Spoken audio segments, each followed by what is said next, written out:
Tal como lo anunciamos, ya está con nosotros Fernando Tuesta Soldevilla, politólogo de la Universidad Católica, para hacer las proyecciones correspondientes, el análisis fino de la lectura política de lo que ha pasado y lo que sobre todo está por ocurrir en base a lo que tenemos sobre la mesa. Fernando, un abrazo a la distancia, buenas noches.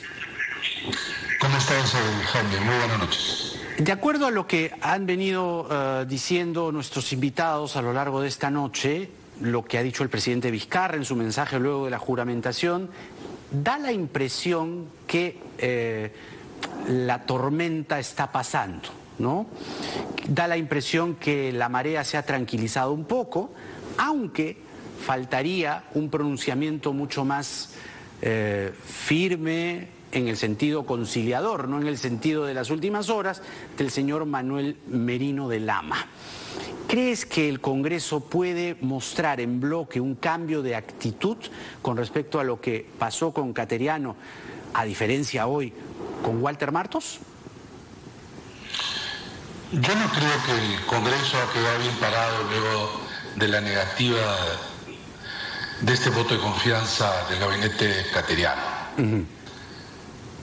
Pero además, el gabinete Martos tiene algunas características que hacen muy difícil que no le otorgan el voto de investidura, que en realidad es el voto de confianza de inicio de un gabinete, ¿no?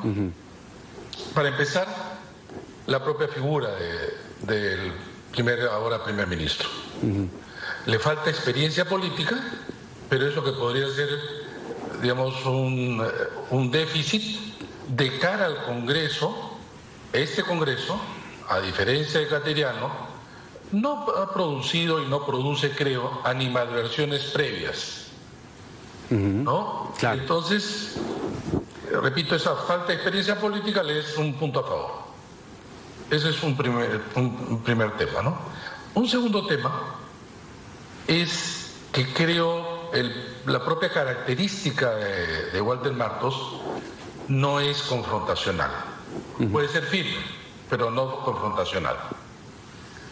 Pero además confrontacional en una situación de debilidad de parte del gobierno. Una cosa es ser confrontacional cuando tú tienes, digamos, tienes cuidado a tus espaldas.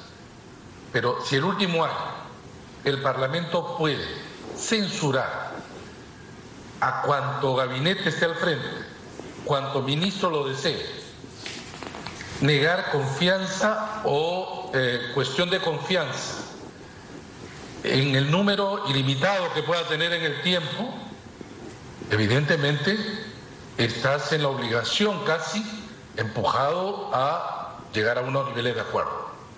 Claro, ¿no? Claro. Entonces, está en cancha ahora del Congreso, porque creo ya se percibe que el gobierno está en su relación, en una relación de desventaja. Porque el gobierno del 28 de julio, eso ya se conoce, no puede disolver el Congreso. Así es, ¿no? Así es. Este es un ya serio problema en general, Jaime. Y además es un serio problema, perdóname, porque, a ver, es un hecho pequeño, pero a veces uno tiene que fijarse en los detalles porque ahí ronda el diablo. Pero hay un congresista de Acción Popular que no ha negado. De hecho, ha señalado que si el presidente Vizcarra, y cito, se sigue equivocando en su estrategia contra el coronavirus, va a presentar una moción de vacancia. Lo han negado varios, ¿no? Pero lo que dices es verdad, es decir, ahora el que tiene la sartén por el mango es el Congreso. Entonces, ahí iba mi pregunta anterior con respecto al cambio de Manuel Merino. ¿O es que Manuel Merino podría ir pensando, porque el discurso de ayer, me parece, fue bastante duro y un poco que le decía a Vizcarra, mucho cuidado, ¿no? Porque ahora el mango está por acá.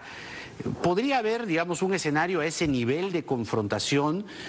Porque lo que dijimos ayer, estamos en una guerra, no podemos estar enfrentados unos con otros, o sea, sería un absurdo, pero ¿lo ves posible?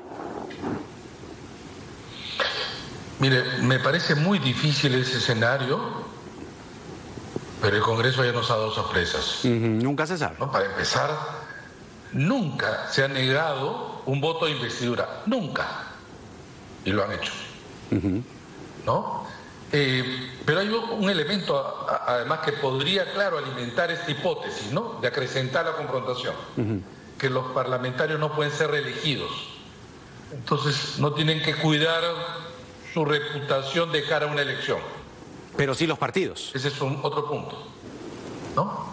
Sin embargo, también es cierto que sus partidos sí les interesa tener cierto nivel de imagen mejorada delante de la opinión pública, porque la campaña empieza, digamos, ya duramente, inmediatamente termina la legislatura. Y entonces, por ejemplo, vamos a poner el caso de Fuerza Popular. Tú tienes a dos congresistas como Mejía y Marta Chávez, sí, que votan contra el Cateriano, ¿no?, contra el voto de confianza. Y ya dijo Columbus que por ahí va la cosa.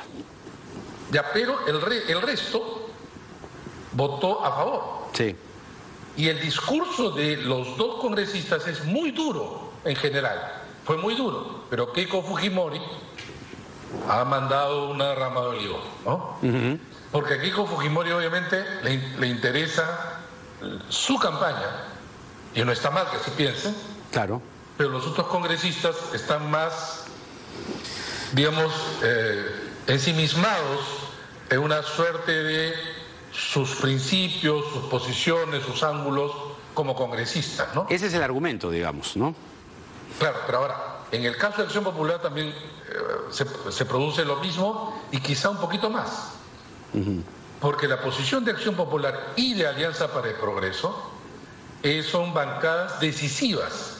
Es más, la posición y la votación última, es decir, me refiero a que fue el último en votar y absteniéndose, que es lo mismo que votar en contra de la Alianza para el Progreso, es que le bajó el dedo a Cateriano.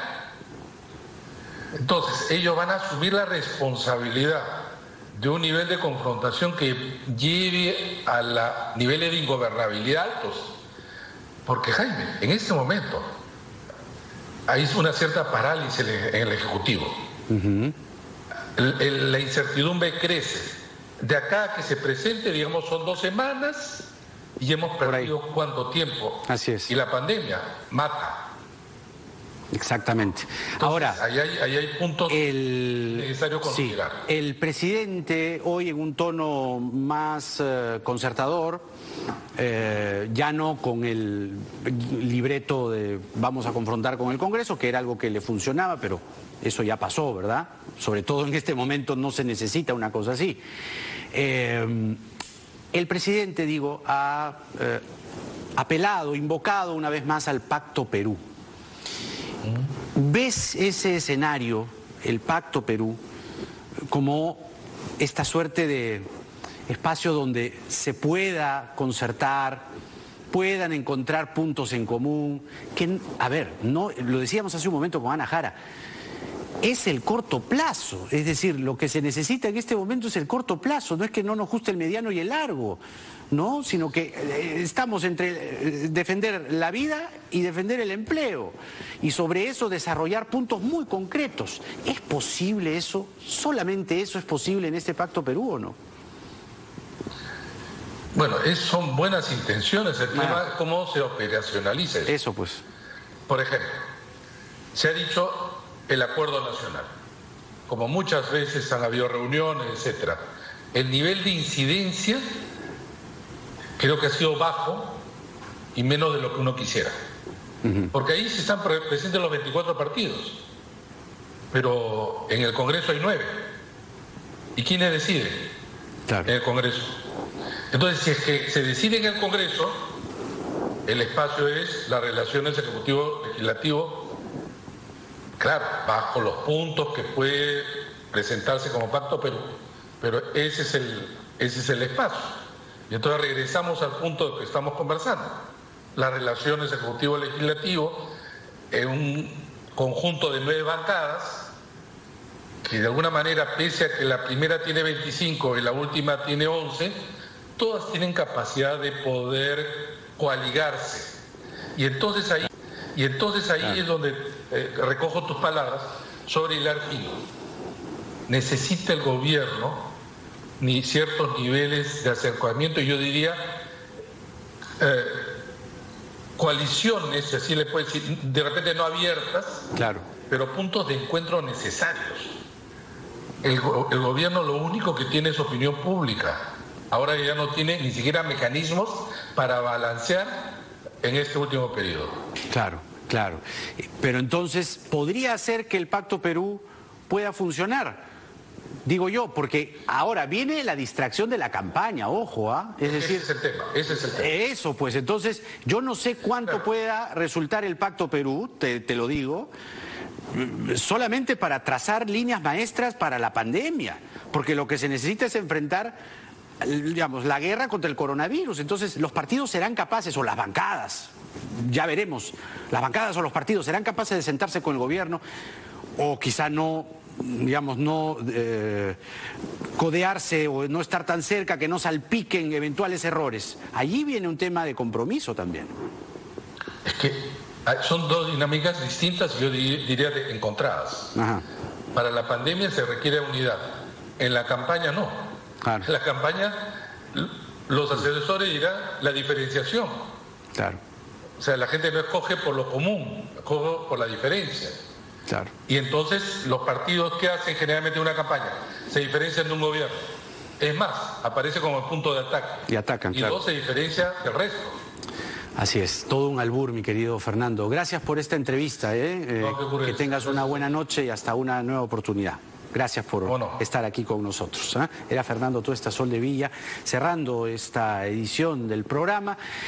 El señor Walter Martos comienza así la que debería ser la última fase del gobierno de Vizcarra y sobre todo entrar a una real segunda fase de la guerra contra el coronavirus.